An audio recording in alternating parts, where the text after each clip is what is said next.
오늘 우리에게 주신 하나님의 말씀 보도록 하겠습니다. 오늘 우리에게 주신 하나님의 말씀은 마태복음 17장 22절부터 27절까지 말씀입니다. 마태복음 17장 22절부터 27절까지 말씀입니다. 귀하신 하나님의 말씀 받들어서 읽도록 하겠습니다. 갈릴리에 모일 때 예수께서 제자들에게 이르시되 인자가 장차 사람들의 손에 넘겨져 죽임을 당하고 제3일에 살아나리라 하시니 제자들이 매우 근심하더라. 가버나움에 이르니 반세기를 받는 자들이 베드로에게 나와 이르되 너의 선생은 반세기를 내지 아니하느냐 이르되 내신다 하고 집에 들어가니 예수께서 먼저 이르시되 시몬아 내 생각은 어떠하냐 세상 임금들이 누구에게 관세와 국세를 받느냐 자기 아들에게냐 타인에게냐 베드로가 이르되 타인에게니이다. 예수께서 이르시되 그렇다면 아들들은 세를 면하니라. 그러나 우리가 그들이 실족하지 않게 하기 위하여 내가 바다에 가서 낚시를 던져 먼저 오르는 고기를 가져 입을 열면 돈 한 세겔을 얻을 것이니 가져다가 나와 너를 위하여 주라 하시니라. 아멘. 이 말씀은 살아계신 하나님의 말씀입니다. 지난 시간 우리는 믿음의 크기가 아니라 그 믿음이 누구를 향하고 무엇을 신뢰하는지, 즉 믿음의 방향이 중요하다라는 것을 살펴봤습니다. 제자들의 믿음이 작은 것이 문제라고 예수님께서 말씀하셨지만 동시에 겨자씨 한 알만큼만 믿음이 있어도 불가능한 일이 없다고 말씀하셨습니다. 믿음은 나를 믿는 것이 아니라 전능하신 하나님을 믿는 것이고 나의 욕망을 믿는 것이 아니라 하나님의 뜻을 믿는 겁니다. 우리의 믿음이 삼위 하나님과 하나님의 말씀에서 벗어나는 순간 우리가 아무리 뜨거운 믿음을 가진다고 해도 그것은 옳은 믿음이 아닌 겁니다. 우리에게 필요한 것은 뜨겁고 대단한 믿음이 아니라 참된 하나님을 향한 올바른 믿음입니다. 이제 오늘 말씀을 우리 함께 살펴보려고 합니다. 그런데 일단 오늘 말씀에 들어가기에 앞서서 그 21절 여러분들 성경에 보시면 없음이라고 되어 있을 겁니다. 이거 전에도 한번 말씀드린 적이 있는데요. 그래도 또 기억나시라고 자꾸 얘기 드릴게요. 지금 우리 시대에 요거 가지고 우리가 쓰는 성경이 마귀가 변개한 성경이다라고 주장하는 사람들이 있습니다. 여기 가깝게는 정하자매 집 근처에 그 소망침례교회인가요? 이름이 아마 그럴 거예요. 네, 그런 교회가 하나 있는데 킹제임스 성경이라고 이 영어 성경이 있어요. 그 영어 성경을 우리나라 말로 바꿔가지고 번역된 성경을 쓰는 그것만 참된 성경이다라고 주장하시는 분들이 있는데 제임스 왕이 만든 거예요. 제임스 왕이 청교도들 시켜가지고 만든 성경책이에요. 근데 이제 그 성경책에 보면 거기에는 이 없음이라는 게 하나도 없습니다. 그러니까 없음이 없어요. 그러니까 그 사람들은 없음이 없어야 진짜지 이게 정말 중요한 말씀이니까 마귀가 이 말씀들을 삭제했다. 그래서 없음이 있는 성경은 마귀가 변개한 성경이니까 보면 안 된다 라고 주장을 합니다.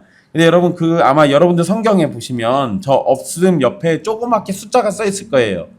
그리고 밑에 보시면은 그 숫자 옆에 아마 이렇게 돼 있을 겁니다. 어떤 사본에 21절 기도와 금식이 아니면 이런 유가 나가지 아니하느니라가 있음이라고 돼 있죠. 아마 여러분들 성경에 보통 다 이렇게 써 있을 겁니다. 자, 그러면 우리는 없음이라고 써놨지만 밑에 있어요, 없어요? 있네요, 우리도. 일단 우리도 있어요, 대부분.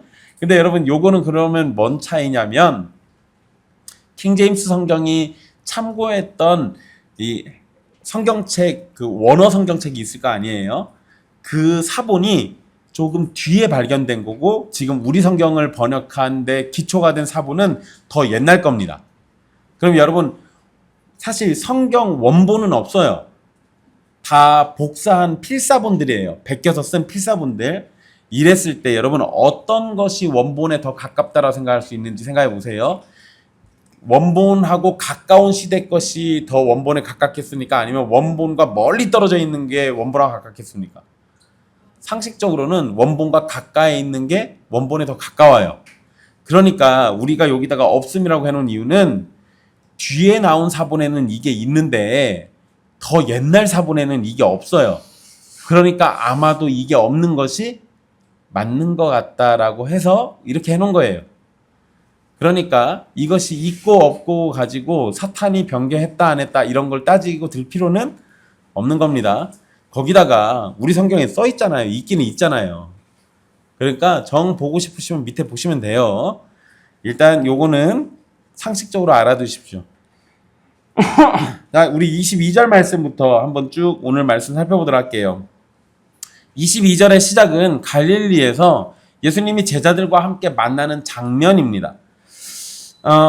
그러니까 이렇게 되면은 지금 이 제자들이 이 앞전의 사건에서는 귀신 들린 아이를 고쳐줬으니까 이때도 제자들과 함께 있었는데 아마도 갈릴리로 또 이동을 하셨던 걸로 보입니다.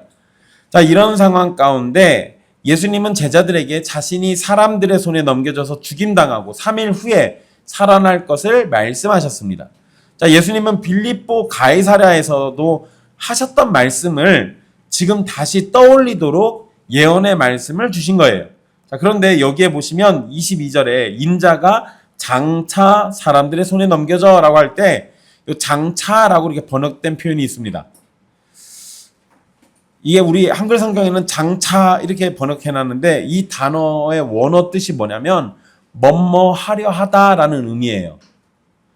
근데 이 말이 무슨 말이냐면 여러분 마태복음 16장 21절에도 보시면 16장 21절에서 그 살아나야 할 것을 제자들에게 비로소 나타내시라고 할 때 살아나야 할 것이라고 할 때 제가 그 할 것이라는 단어가 반드시 뭐뭐 해야 한다라는 의미라고 말씀드렸어요.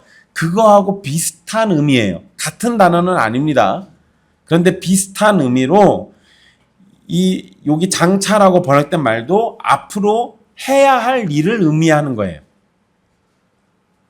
그러니까 지금 반복해서 하시는 예수님의 이 이야기, 내가 고난받고 죽었다가 3일 만에 부활해야 한다라는 이 얘기는 분명히 해야 하는 일, 반드시 해야 하는 일이다라고 반복해서 지금 얘기하고 계신 거예요.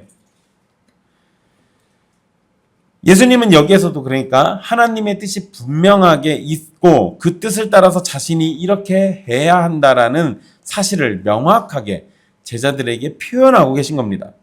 또한 예수님이 넘겨져라고 하신 표현도 있어요.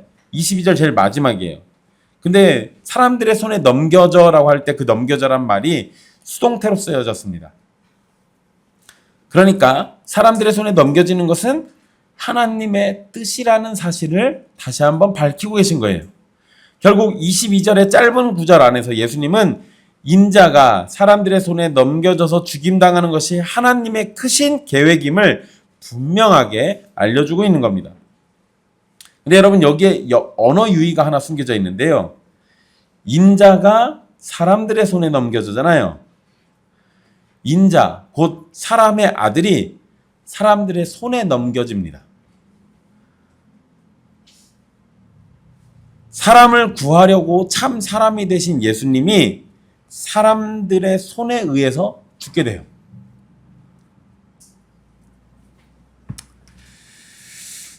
여기에서 사람들의 손이라고 할 때 사람들은 이 유대 지도자들 또는 로마 관원들을 의미하는 게 분명합니다. 물론 제자들은 아직 이들의 정체가 누구인지 알지는 못했을 겁니다. 게다가 제자들은 예수님이 죽으신다는 사실에 아직도 마음을 뺏기고 있어요. 사실 뭘로 끝났는데? 부활로 끝났는데 부활은 자꾸 생각 안 하고 뭐만 생각해요? 그 마음을 뺏기는 거, 이거. 요거에만 너무 집착하는 거예요. 사실 여러분 우리 아이들이 뭐 하기 싫을 때 부모들이 야, 너 이거 하면 내가 뭐 줄게 아니면 뭐 사줄게 뭐 이런 거 약속하잖아요. 그러면 그거 뭐 하는 거예요? 아이들의 마음을 어디로 뺏기게 하려는 거예요? 뭐 사주려고 하는 거, 뭐 주려고 하는 거, 요걸로 마음을 뺏기게 해서 지금 하기 싫은 이거 하게 하려고 하는 그런 의도가 있는 거잖아요. 그러면 아이들이 마음을 뺏겨서 그쪽으로 가면 지금 하기 싫은 거라도 할 겁니다. 그런데 지금 제자들은 완전히 어디에 꽂혀 있냐면 예수님이 죽으신다라는 거에 계속 마음을 뺏기고 있는 거예요. 아무리 영광을 얘기해줘도 아무리 부활을 얘기해줘도 그 말을 못 알아듣는 겁니다. 어쩌면 죽음이라는 사실 자체를 받아들이지 못하고 있기 때문에 부활에 관해서는 전혀 생각도 못하는 것일 수도 있습니다. 예수님의 고난과 죽음은 반드시 부활의 영광으로 마무리가 됩니다. 그렇기 때문에 제자들은 예수님의 이야기를 듣고 근심할 것이 아니라 기뻐했어야 합니다. 당장의 고난으로 인해서 영원한 영광을 놓치는 일이 있어서는 안 되는 거예요. 예수님의 죽음과 부활에 관한 말씀은 짧은 말씀과 제자들이 매우 근심한다라는 표현으로 끝이 납니다. 제자들이 어떻게 했다고요? 매우 근심했대요. 하지만 적어도 여러분, 제자들의 반응이 이전과는 조금 달라졌습니다. 이전에는 예수님의 죽음을 적극적으로 반대하고 항변했다면 이제는 그 권위 앞에서 잠잠하고 근심하고 있어요.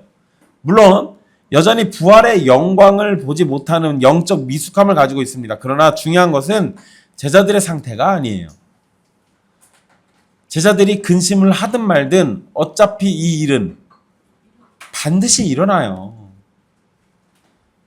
그리고 사실 여러분, 제자들이 지금은 근심에 따르잖아요. 나중에 막상 딱 그 일이 벌어졌을 때 제자들은 어떻게 했었습니까? 처음에 예수님 잡으러 왔을 때는 같이 맞서 싸우려고 했던 베드로가 있잖아요. 또 도마는 야, 그래 우리 같이 죽으러 가자 이런 식으로 말하기도 해요. 그러니까 그때만 해도 제자들이 또 다시 원점으로 돌아갑니다. 그런데 막상 예수님을 잡으러 와서 사람들이 막 그렇게 들이닥치고 하니까 제자들이 어떻게 해요? 다 도망갑니다.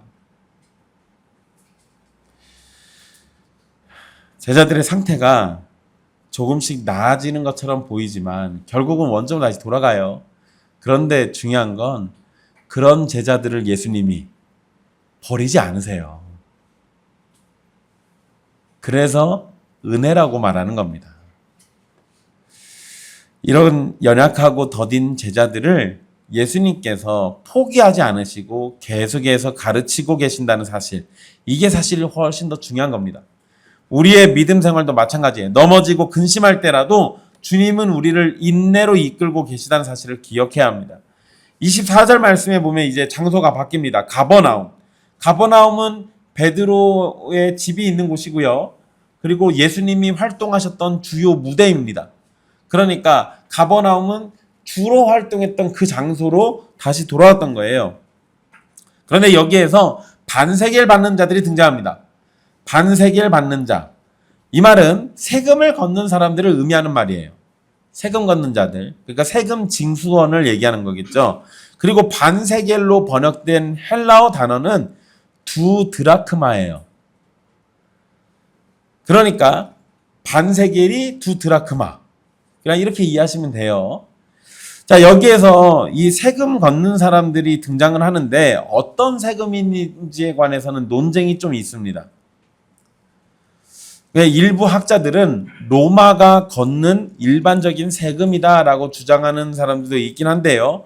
전통적으로는 이 구절에서 세금은 성전세를 걷는 상황으로 이해합니다. 문맥에서 예수님의 말씀과 연결해서도 성전세가 가장 자연스러워요. 자, 반세겔 세금은 20세 이상의 유대인 남자들이 내야 하는 세금의 액수입니다. 이 세금에 관해서 근거는 출애굽기 30장 11절로 16절 말씀에 두고 있어요. 그런데 문제는 이런 제도가 언제부터 정착된 건지는 아무도 모릅니다. 그러니까 어느 순간부터 성전세를 걷는 일이 벌어진 거예요. 근데 옛날에는 이게 그러면 없었다고요. 옛날에는 없던 것이 갑자기 어느 순간 생겨나가지고 정착해서 마치 반드시 내야 하는 것처럼 이렇게 있는 거예요. 자, 세금 징수원들은 베드로에게 너의 선생은 반세기를 내지 아니하느냐라고 질문합니다. 그러니까 예수님도 뭐 내란 소리예요? 세금 내라고. 예수님도 세금 내라고 지금 얘기한 겁니다. 그러면서 베드로에게 지금 얘기하고 있는데요. 여러분, 이 흥미로운 점은 당시 랍비들은 성전세를 면제받았습니다. 그러니까 이름 있는 랍비들한테는 성전세를 애초에 안 받아요. 근데 예수님의 명성이 알려진 거 생각하면 예수님도 성전세를 면제받아야 마땅합니다. 그렇지만 다른 랍비들이 예수님을 인정하지 않고 있고 또 종교 지도자들이 예수님과 원수지간처럼 으르렁거리고 있는 상황이기 때문에 예수님의 성전세는 논란이 될 수 있어요. 여하튼 세금 징수원들이 예수님께서 세금 내실 것을 베드로에게 물어본 건 예수님이 과연 이 세금을 내실 것인지 아니면 이에 대해서 저항할 것인지 이거에 대해서 알고 싶었던 겁니다. 성경에는 안 써있긴 한데요. 여기 마태복음 본문에는 안 나오긴 하는데 어쩌면 다른 종교 지도자들이 시켰을 수도 있어요. 야, 쟤 성전세 내는가 안 내는가 가서 한번 확인해봐. 가서 내라고 해. 그래서 만약에 성전세를 안 내면 하나님의 집에 대해서 모독하는 게 되기 때문에 처벌할 수 있을 거예요. 그러니까 이런 식으로든 저런 식으로든 예수님의 꼬투리를 잡고 싶었던 겁니다. 자, 베드로는 세금 징수원들이 이렇게 질문하니까 25절 맨 앞에 뭐라 되어 있어요? 내신다! 이러고 집에 가요. 보세요. 별말 없고 내신다 하고 집에 들어가니까 이거 베드로가 뭐 한 것 같아요? 낼 거야! 이러고 그냥 간 거죠. 역시 욱하신 데는 제가 아무리 욱해도 베드로는 못 따라가요. 베드로가 예수님께 세금에 관해서 이야기를 들었다는 내용을 확인할 수가 없어요. 그런 말이 없습니다. 예수님 내신다라고 말씀하신 적이 없잖아요. 그러니까 그냥 자기가 혼자서 욱해가지고 한 거예요. 지금 상황만 보면 세금 징수원들의 질문에 베드로가 즉흥적으로 대답한 겁니다. 사실 근데 세금 징수원들이 예수님께 직접 이야기해서 세금을 물으면 되잖아요. 세금을 받으면 되는 거예요. 예수님한테 직접 물어봐서. 그런데 당시 선생 또는 랍비로 여겨지는 예수님이었기 때문에 존경의 의미로 직접 안 물어보고 제자들에게 물어봤을 가능성이 하나 있고요. 또 예수님이 당시 종교 지도자들과 대립관계였기 때문에 직접 말하는 걸 본인들이 부담스러워했을 수도 있어요. 그러니까 누가 제일 만만해요? 베드로가 제일 만만하죠. 다시 얘기해 드릴까요? 가버나움은 누구 집이 있다고요? 베드로 집이 있잖아요. 그럼 세금 징수원들이 그 동네 사람이겠어요? 딴 동네 사람이겠어요? 그 동네 사람들이죠. 그러니까 베드로랑 아는 사이라고요. 친구일 수도 있지. 아, 친구였을 수도 있겠다. 그래서 소리 이렇게 빽 지르고 들어간 거구나. 그건 생각도 못 해봤네. 어쨌든 베드로가 집 안으로 들어가니까 예수님께서 베드로에게 세금에 관해서 먼저 질문해 버립니다. 그냥 이거는 밖에서 일어난 사건인데 예수님은 안에서 다 알고 계셨어요. 자, 근데 예수님이 질문하신 내용이 뭐냐? 세상의 임금이 세금을 거둘 때 자기 아들들에게 받느냐 아니면 타인들에게 받느냐는 거예요. 세상의 임금들이 세금을 거둘 때 자기 가족들에게 세금을 받지 않고 나머지 백성들에게 받는 게 당연한 겁니다. 그냥 이런 당연한 이야기를 지금 예수님이 질문하셨어요. 그러자 베드로는 타인들에게 받습니다 라고 대답을 합니다. 그러자 예수님은 아들들은 세금을 면한다 라고 또 대답을 하세요. 결국 예수님의 결론은 뭐냐면 왕의 가족 또는 왕의 자녀들은 세금을 내야 할 의무로부터 자유롭다라는 걸 말씀하신 거예요. 지금 세금을 걷는 자들이 성전세를 걷는 것이라면 예수님이 하신 말씀은 더 분명하게 이해될 수 있습니다. 하나님의 집인 성전을 위한 세금을 걷는다면 하나님의 아들들에게 그 세금은 낼 필요가 없는 거예요. 그러니까 예수님과 예수님의 제자들은 이걸 낼 이유가 없죠. 여러분 식당에 가서 식사를 하면 밥값 내는 거는 당연한 겁니다. 그런데 만약에 식당에 아들과 같이 가서 밥 먹으면 밥값 안 내도 되죠. 식당 아들이랑 같이 갔는데 승원이가 이해를 못하는구나. 승원아, 목사님 어렸을 때 짜장면집 아들이라고 그랬잖아. 목사님이 사실 약간 좀 속된 말로 찐따 같은 게 좀 있었거든. 그래서 친구가 별로 없어. 그런데 목사님이 친구를 쉽게 사귈 수 있는 방법이 있지. 우리 집에 짜장면 먹으러 갈 사람 이러면 갑자기 핵 인싸가 돼. 나랑 안 친한 애들도 갑자기 나랑 다 친해져. 그렇게 해서 저희 집 많이 들어가는데 제가 데려가면 유춘 성도님 화냈습니다. 바빠 죽겠는데 친구들 잔뜩 데려와서 밥 달라고 그러니까 손님 받아야 하는데 거기 친구들 앉혀놓고 밥 달라고 그러는 거 얼마나 짜증나겠어요. 그래서 점심 때 좀 지나면 주시긴 했어요. 근데 어쨌든 저랑 같이 간 애들이 근다고 짜장면 값을 내진 않았을 거 아니에요. 식당 주인 아들하고 같이 밥 먹었으면 대부분 식당 주인 아들이 밥값 해결하겠지. 엄마한테 잘 얘기하면 돼요. 똑같은 거예요. 성전의 주인이신 하나님을 위한 세금이라면 하나님의 아들이신 예수님이 내는 거는 이거 이상한 거예요. 모양새가 되게 이상한 겁니다. 예수님의 말씀대로 하면 예수님과 제자들은 성전세를 낼 이유가 전혀 없습니다.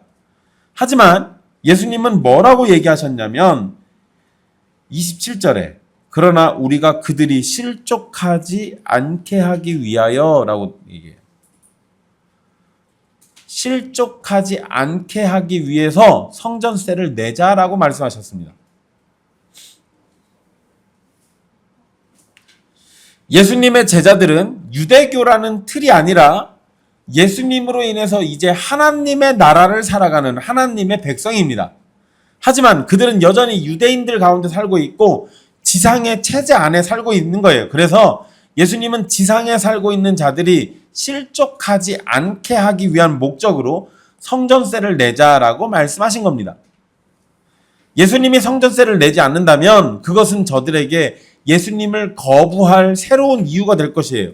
그런데 성전세를 낸다고 해서 그것이 하나님의 나라의 문제가 되는 것도 아니고 하나님의 뜻을 어기는 것도 아닙니다. 그래서 예수님은 순전히 다른 사람들을 위해 내자라고 하시는 거예요.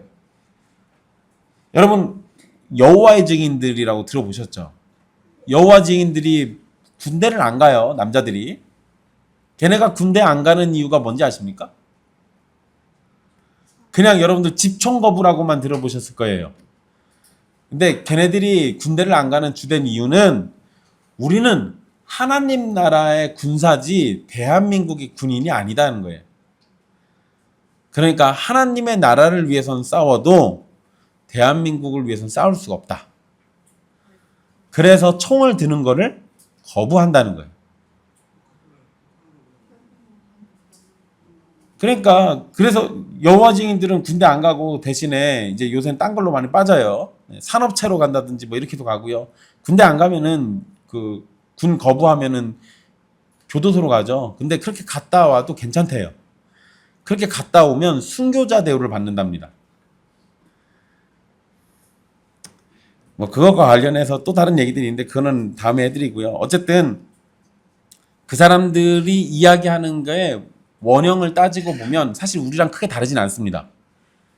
맞아요. 우리의 소속이 이 땅이 아니라 하늘이니까 당연히 그러는 게 맞아요. 그런데 예수님의 가르침도 잘 봐야죠. 예수님이 뭐라고 하신 거예요?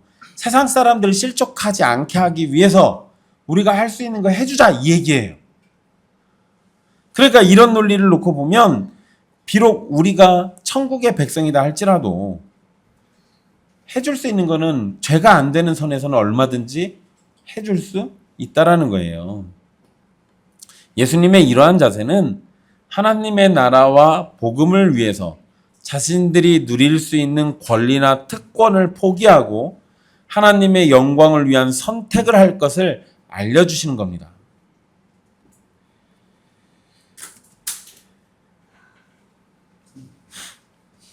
(27절에서도) 아주 귀한 기적이 기록되어 있는데요.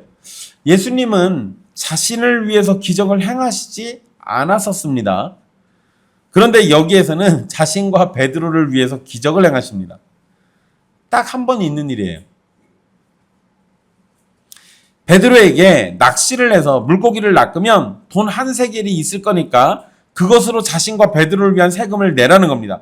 물론 여러분 이 기적의 목적이 뭐냐면 세금 내는 게 목적이 아니라 더 궁극적 목적은 다른 사람들이 실족하는 것을 방지하기 위한 거예요. 그렇기 때문에 따지고 보면 이 기적은 예수님 자신만을 위한 기적이라고 말할 수는 없어요. 그리고 여러분 사실 약간 좀 이것도 웃기죠. 기적이라고 하면 그냥 예수님이 동전이 어디 하늘에서 뚝 떨어지게 하시거나 아니면 마법사처럼 그냥 갑자기 손가락 튕겼더니 동전이 딱 나오거나 아니면 베드로한테 물 앞에 물 속에 있는 동전이 올라오는 거라면요. 굳이 왜 물고기가 물고 올라오게 해요? 베드로야 가서 물 봐봐라. 그러면 물에 동전이 알아서 짠 하고 올라오면 그거 딱 집어오면 되잖아요. 이러면 더 극적이고 멋있지 않았겠어요? 그런데 예수님은 베드로에게 낚시하는 수고를 하게 해요. 그리고 베드로를 통해서 일하심으로 기적이 완성되게 하십니다. 왜 여기서 베드로를 이렇게 써먹을까요? 아까 너 소리 질렀으니까 벌이에요? 여러분, 베드로에게 또 여기서 보시면 베드로는 원래 낚시질하는 사람이에요? 그물을 던지는 사람이죠. 그리고 여러분 생각해 보세요. 성전세를 거둘 거면 왜 물고기 입에서 동전을 뺍니까? 물고기 잔뜩 잡아가지고 팔아가지고 성전세 내면 되지. 베드로한테 말만 해도 베드로가 알아서 할 거예요. 이건 기적도 필요 없어요. 베드로가 원래 하던 일이니까. 그런데 베드로에게 그물을 던지라고 하지 않고 낚시로 잡도록 해요.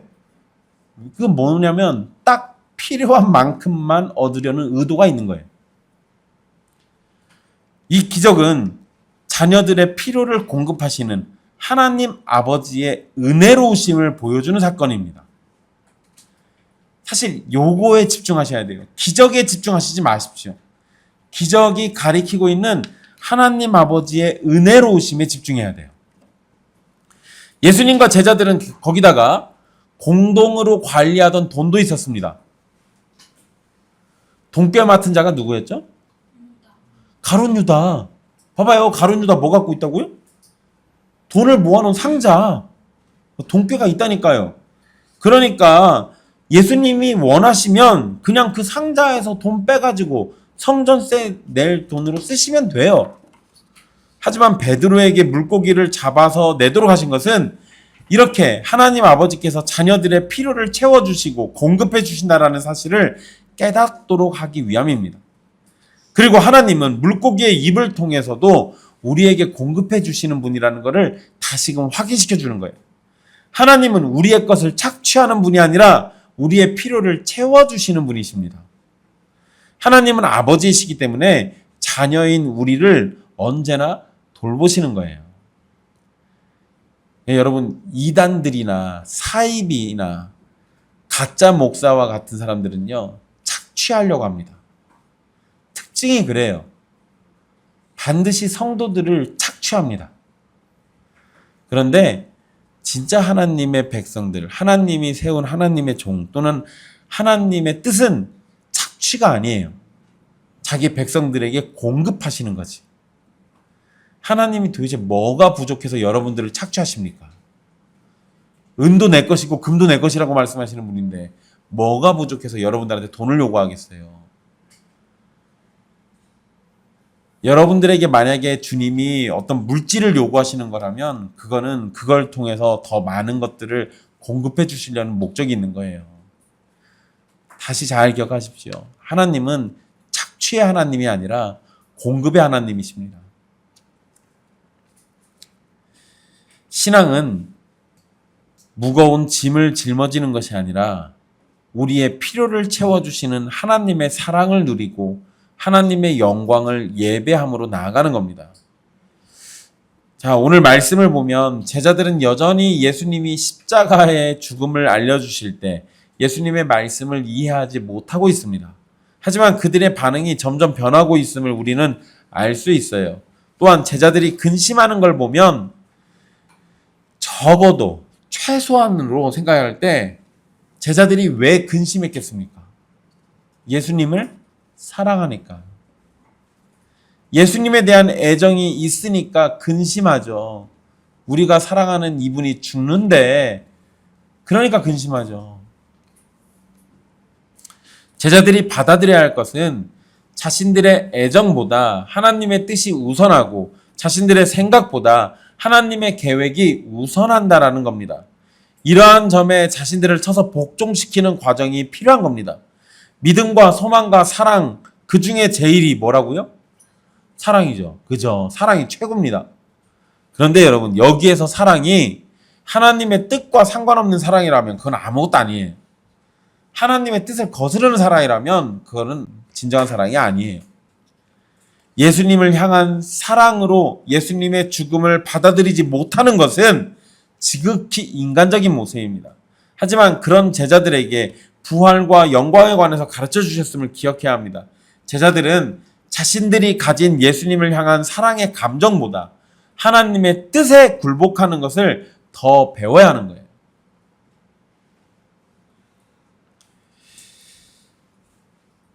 성전세를 내는 문제와 관련해서도 예수님은 베드로에게 자신들이 어디에 속해서 정체성을 갖고 있는지를 분명하게 말씀하셨습니다.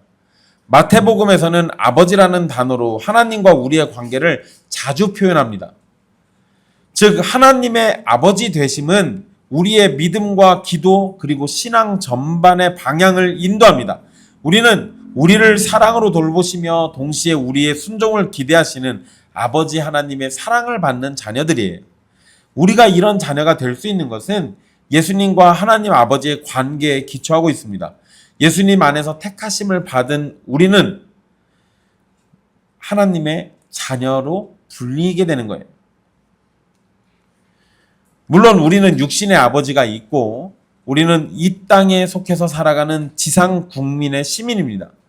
그래서 우리 교인들은 대부분이 다 대한민국 사람들이죠.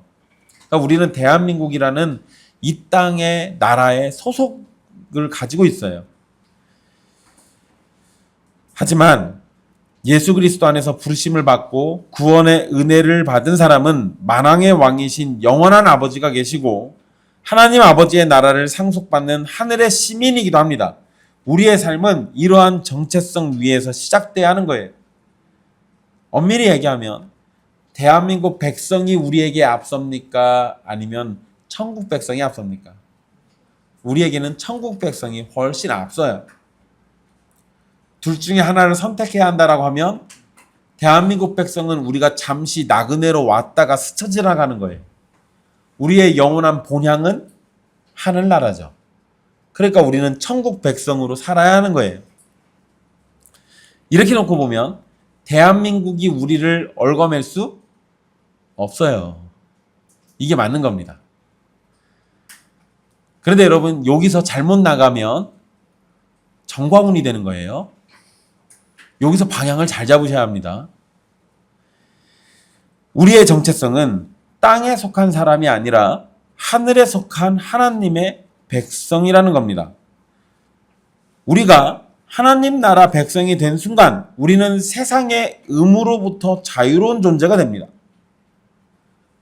그래서 우리는 세상 안에 살지만 세상으로부터 구별되어 살아가는 존재고 원칙적으로 세상의 체제 속에서 얽매이는 존재가 아니라는 거예요. 더 이상 대한민국이 우리를 얽어매지 못하는 거예요.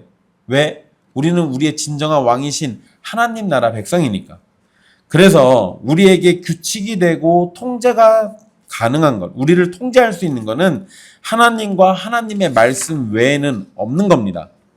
하지만 예수님께서 그들이 실족하지 않게 하기 위하여 세금을 내신 것처럼 우리도 세상에 속한 자들이 실족하지 않도록 우리의 권리와 특권을 내려놓는 거예요. 그리스도인은 하늘에 속했기 때문에 땅의 모든 규칙과 체제로부터 자유롭습니다. 하지만 자기 마음대로 행하고 자신의 권리만을 주장하는 방종이 허용되는 것은 아니에요. 오히려 세상을 향한 하나님의 선교를 위해, 복음의 메시지를 위해, 그리고 다른 사람의 영혼을 섬기기 위해 내가 누릴 수 있는 권리와 특권을 기꺼이 내려놓고 세상의 체제 아래로 자발적으로 들어가는 사랑의 의무를 가지는 겁니다. 자, 그러면 용어가 바뀌고 그 본질이 바뀌는 거예요. 우리는 대한민국 국민으로 태어났지만 하나님 나라 백성이 된 이상 대한민국 국민으로서의 의무가 우리에게 주어지지 않습니다. 그런데 하나님 나라 백성으로서 우리는 그 모든 의무를 사랑이라는 이름으로 의무로 짊어져요. 그러니까 그냥 대한민국 국민의 의무가 아니라 하나님의 자녀로서 세상을 향해 우리가 짊어지는 사랑의 의무라는 것을 짊어지는 거예요.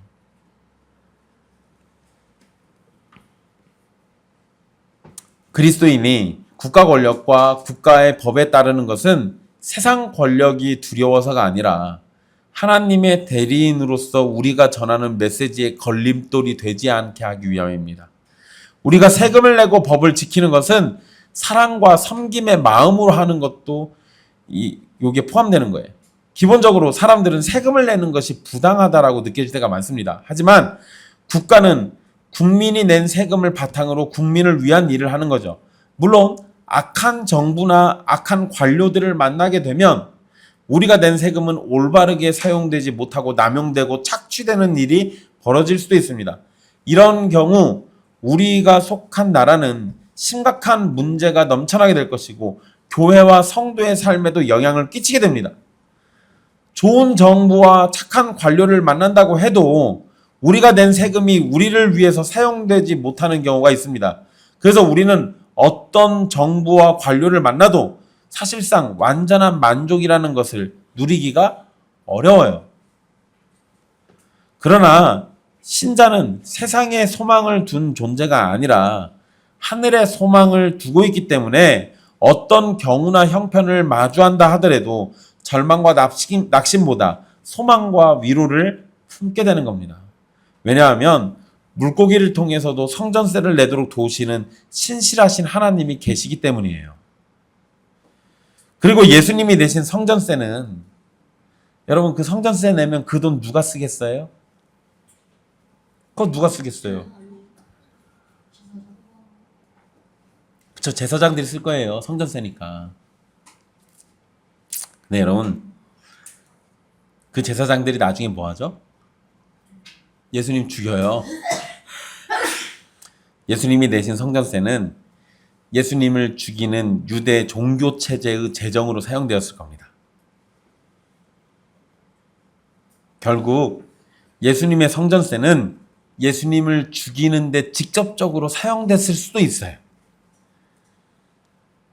그럼에도 예수님은 성전세를 내시면서 자기 권리를 내려놓으셨어요. 우리는 바로 이러한 예수님의 가르침과 자기 권리를 내려놓으시는 모습을 배워야 하는 거예요.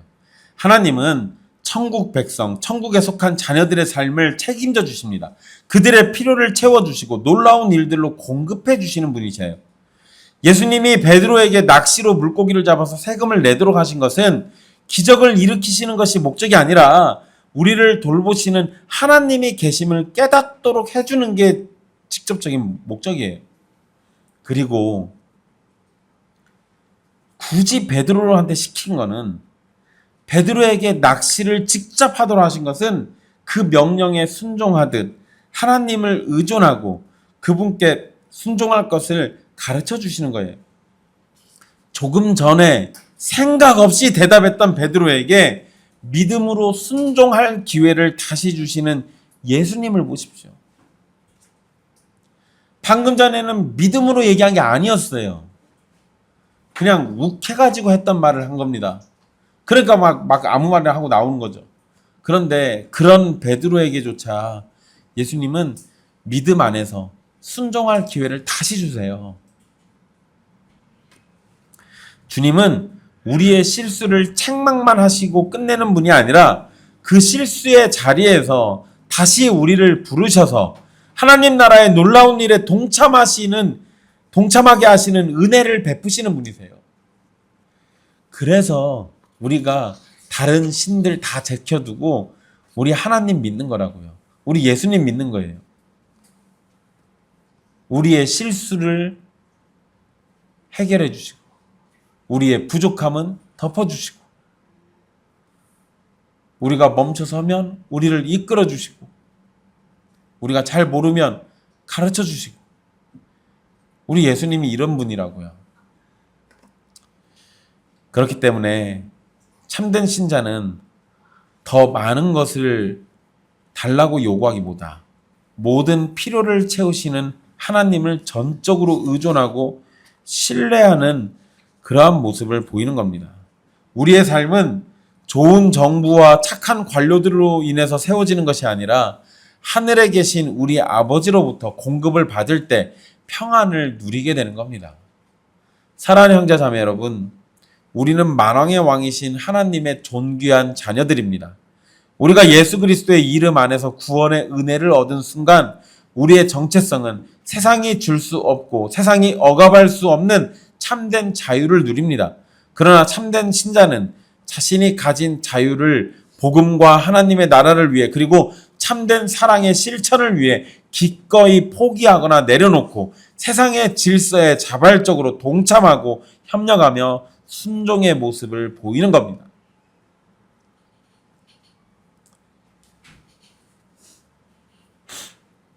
우리가 이러한 모습을 보이는 것은 세상에 어떤 기대를 가지고 있기 때문이 아니라 우리의 모든 필요를 아시고 가장 놀라운 방식으로 채워주시는 하나님의 신실하신 돌보심이 있고 그것에 대한 절대적인 신뢰가 있기 때문에 우리가 세상을 향해서 이렇게 사는 거예요. 우리는 우리의 권리를 주장하기보다 복음과 이웃을 위해서 무엇을 내려놓을 수 있을지 고민하며 사랑의 실천을 해나가야 합니다. 그리고 세상에서 염려와 불안 그리고 필요가 생길 때 우리는 물고기 입에서 동전을 준비해서 채워주시는 하나님, 바로 그분이 오늘날 우리의 모든 필요를 채워주실 것을 믿고 의지하며 위로를 얻는 겁니다. 예수님은 성전세를 내실 필요가 없는 하나님의 아들이셨지만 다른 이들이 실족하지 않도록 자신의 권리를 기꺼이 내려놓으셨습니다. 이것은 곧 다가올 더 큰 권리를 포기하는 예고편이에요. 바로 온 우주의 왕이신 예수님께서 죄인들의 손에 자신을 내어주시고 생명 자체이신 그분께서 죽음의 권세 아래로 들어가시는 십자가 사건입니다. 물고기 입에서 나온 한 세겔은 십자가에서 흘리신 예수 그리스도의 보혈로 모든 택한 백성의 죄값을 치르시는 예수님의 구원하시는 은혜를 미리 보여주는 작은 표적과도 같아요. 그럼 베드로의 낚시는요? 믿음으로 순종하잖아요. 우리가 예수님께 구원 얻는 건요, 믿음으로 예수님의 말씀을 받으면 됩니다. 다른 게 아니에요.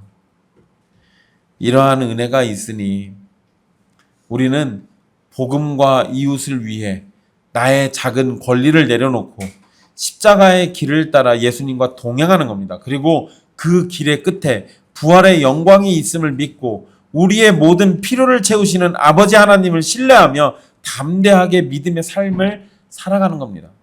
우리가 하나님의 나라와 복음을 위해서 무엇인가를 포기할 때 하나님은 예수님에게 부활을 허락하셨듯이 우리에게 예수님 안에서 복을 허락하실 겁니다. 그리고 궁극적으로 예수님 안에서 부활의 영광을 우리에게 주실 것을 확신시켜 주실 겁니다. 우리가 땅의 것보다 하늘의 것에 더 집중할 때 하나님은 복음의 능력을 분명하게 보여주실 겁니다. 기도하겠습니다.